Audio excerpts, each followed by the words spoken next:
that amazing description of what has transpired, or just some of what has transpired over in the UK at the Old Bailey.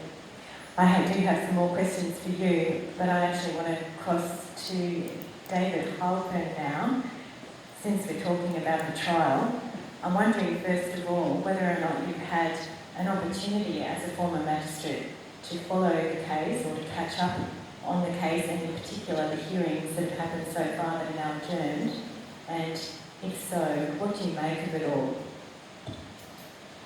Thank you. I have followed the trial as closely as I possibly can. I've been, in fact, accused by my wife of being obsessed.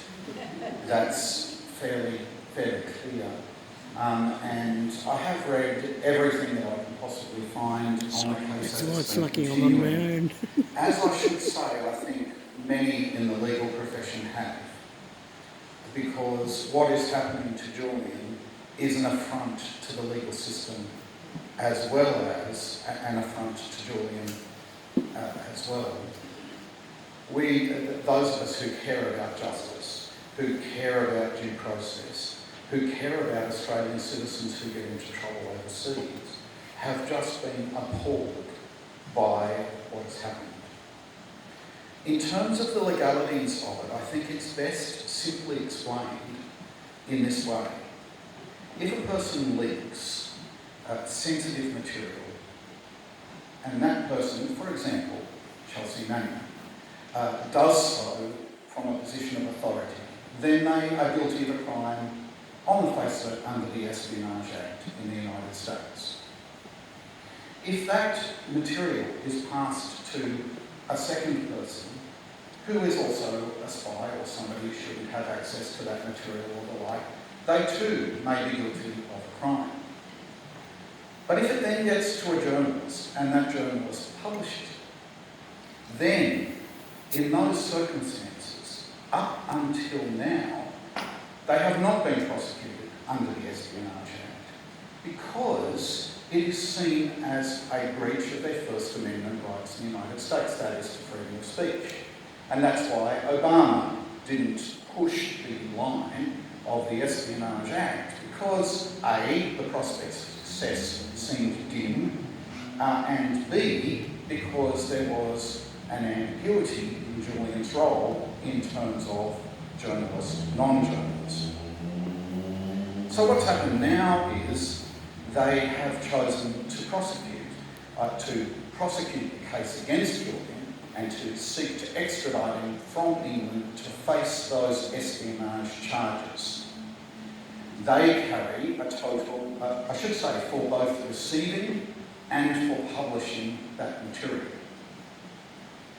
Now, whether you call Julian a journalist or not, and obviously, who am I to say that the Walkley Award clearly viewed him as a journalist, but as publisher of that material, like the New York Times, like the Guardian, like the Sydney Morning Herald, Julian was just doing what other journalists then did with that material. Yet there is not a hint that those journalists, or that those newspapers, or that those media outlets will be prosecuted. And why? Well, the real reason is far more sinister. Because they want to get Julian.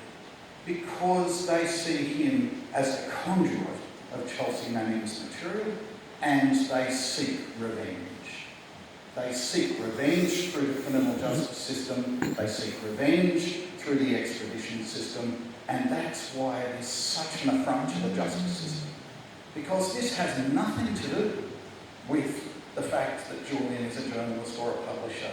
This has everything to do with their affront at him daring to challenge their actions in the way he did, shining a light on the darkest corners of war crimes, and doing so bravely and with guts and courage. They can't have that. They can't have people doing that. That's why I followed the trial so closely. Of course, until tonight, it's been a bit of an academic exercise, but It's so much more personal now.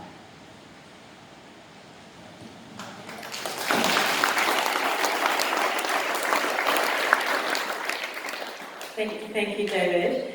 At this point, I might also mention that it's not just the Walkley Foundation, of course, who certainly qualifies Julian Assange as a journalist. I am a member of the Media, Entertainment and Arts Alliance. You could call that the Journalists' Union here in Australia. I just want to point out that they too have released several statements over the past few years in support of Julian Assange. They've also written to Maurice Payne when she was as the Minister for Foreign Affairs, the opposition spokesperson on Foreign Affairs, and the British High Commissioner. There's also another group called Doctors for Assange, which I might ask John Shipton about shortly. Furthermore, MIA, as the Media, Entertainment and Arts Alliance is known as, coincidentally, also took a resolution which was carried to the International Federation of Journalists at the 30th World Congress in Tunis. So that statement here reads, the recent indictments filed by the US government against Julian Assange pose a threat to journalists and journalism around the world. The indictments clearly seek to prosecute Assange for the receipt and the publication of vital information in the public interest, clearly at odds with previous decisions of the US Supreme Court to protect First Amendment rights, as David Hoffman was saying. The Congress supports the call of our affiliates for the governments of the United Kingdom and Australia to resist the application to extradite Assange to the United States and asks the IFJ Executive Committee to take the case to the UN Human Rights Council and to call on the European Parliament and the Council of Europe to respect the freedom of opinion. That was carried, so I might ask John Shipton now actually whether or not you can enlighten us as to your knowledge of the IFJ resolution there to call on the European Parliament and the Council of Europe and the involvement with the UN Human Rights Council, because you spent so much time travelling through Europe. Yes, if you don't mind, I'll turn that question to something I know, a narrative that may embrace us all. In 1945, at the end of the World War, a great catastrophe which saw the deaths and destruction of many countries. The people of the world, us, gathered together and constructed the United Nations. We inserted into the United Nations the Universal Declaration of Human Rights. Subsequently, the Council of Europe was established, and it's primarily to do with human rights, and the Court of Human Rights in Strasbourg was erected, and the judges, I had lunch with one from Estonia, they're very fine people. They supervised the exercise of human rights in Europe. Subsequently to that, the national legislation of each country in Europe took the human rights legislation and integrated it into their own legislation. Okay? That this legislation is about us. That's us.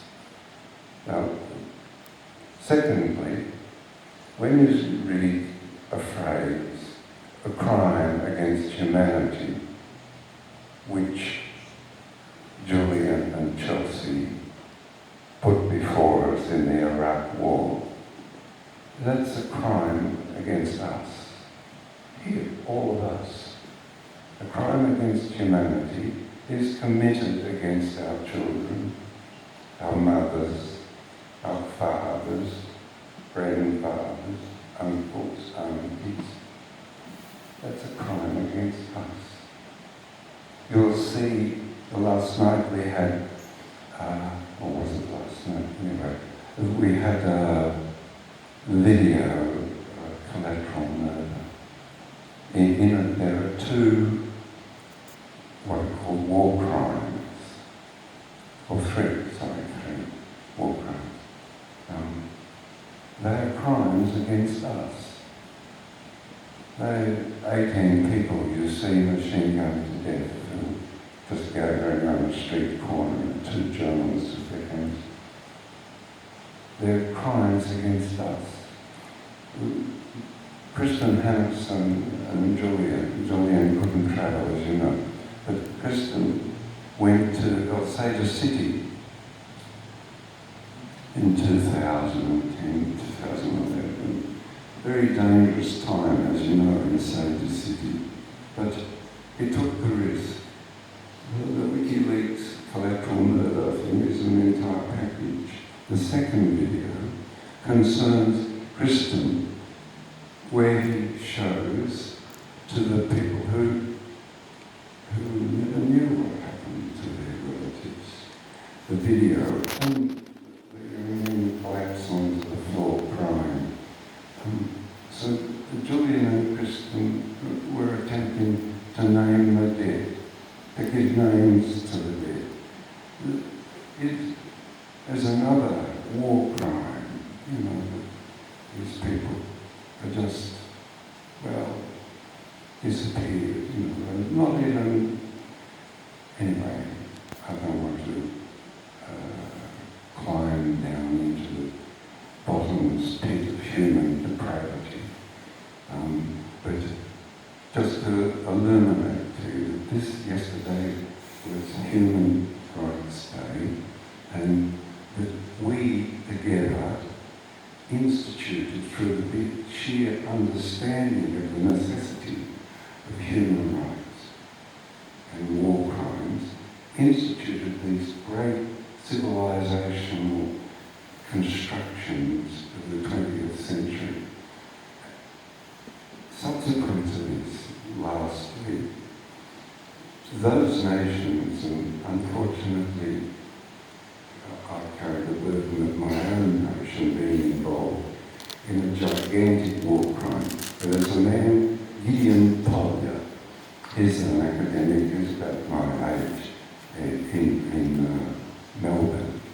He understands how to calculate excess deaths. He calculated the excess deaths since 2000 in the Middle East. It's about 6 million people suffered violent deaths, and 38 million refugees were created, 7 countries destroyed in part or in full. These fighting for Julian, I draw all this together now.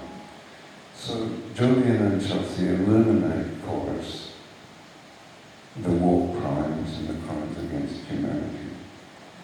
Drawing all of this together, what I've just spoken of, fighting as we do, successfully in a burgeoning tide for the freedom of Julian Assange. We also give small grains of justice to those that grieve their dead and those that seek new homes all around the world as best they can. A grain of justice, for being witness is important, and we witness and hold Julian in high esteem because he gives us the opportunity to witness and consequently the opportunity to insist firmly that our government no longer involves itself in these things. Thank you. It's a bit long, but